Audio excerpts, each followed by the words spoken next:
भूतिया हवेली। रात का सन्नाटा चारों ओर पसरा हुआ था। गांव के बाहर एक पुरानी हवेली खड़ी थी, जो पिछले कई सालों से अबैंडन्ड थी।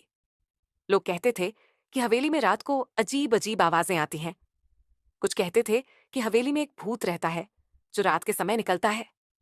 लेकिन इन सब बातों को सिर्फ अफवाह मानकर गांव वाले हवेली के पास जाने की हिम्मत नहीं करते थे। एक रात गांव में एक युवा और साहसी पत्रकार राजीव ने हवेली के बारे में लिखने का फैसला किया। उसने सोचा कि वह हवेली के रहस्यों को उजागर करेगा और गांव वालों को सच्चाई बताएगा। राजीव ने अपने कैमरे और टॉर्च के साथ हवेली की ओर रुख किया।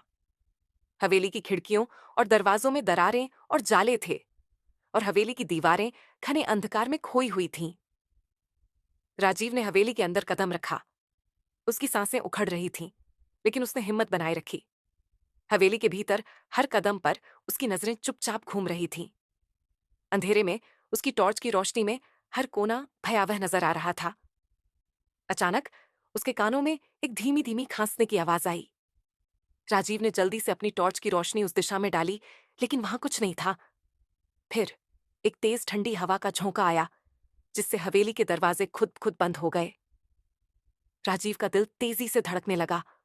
उसने अपनी टॉर्च के लाइट से चारों ओर देखा और देखा कि एक पुराना पियानो धीरे धीरे बज रहा था।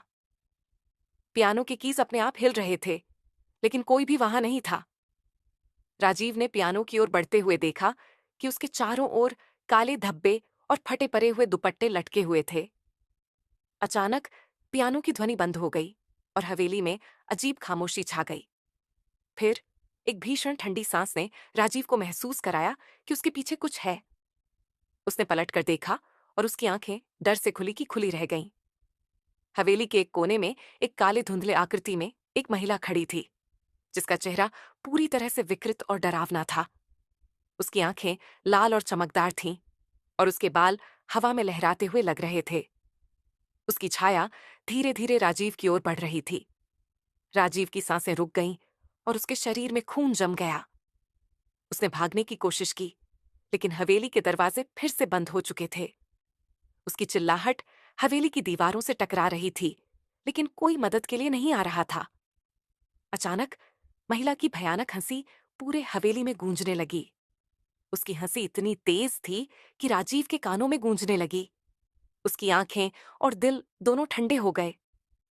राजीव की आखिरी चिल्लाहट हवेली के बाहर तक सुनी गई, लेकिन जब गांव वाले वहां पहुंचे तो उन्होंने केवल उसकी टूटी फूटी कैमरा और उसके स्याह में खोई हुई आवाजें पाईं।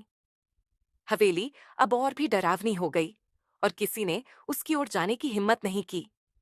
और उस रात के बाद हवेली में कोई भी नहीं रहा, सिवाय उस भयानक आत्मा के, जो अब और भी अकेली और क्रोधित थी। आशा है कि यह कहानी आपके मन में एक अच्छा डर पैदा कर पाई होगी।